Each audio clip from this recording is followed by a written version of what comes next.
That night, Matt came over, and we crept up to the attic. The doll was still on the mantel, its eerie eyes reflecting the dim light.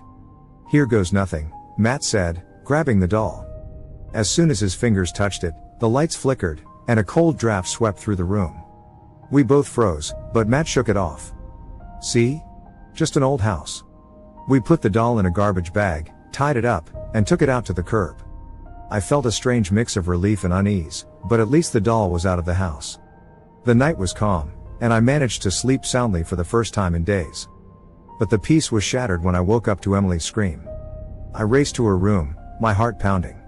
"What's wrong?" She pointed to the foot of her bed, trembling. There, sitting upright with its cracked face and faded eyes, was the doll. How is that possible?" Matt stammered from behind me.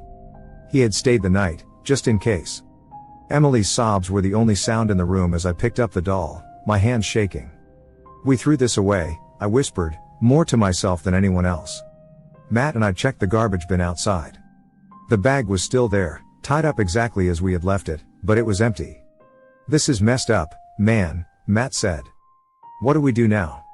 I didn't have an answer. The doll was back, and it was clear it didn't intend to leave. The game it was playing was far from over, and I feared we were only just beginning to understand the rules.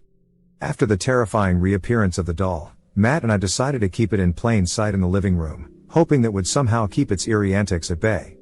Emily refused to be in the same room with it, her usually bright demeanor now clouded with fear. Days passed, and the doll remained motionless on the mantel, almost lulling us into a false sense of security. But the nights were a different story. I began to have vivid nightmares, each more disturbing than the last.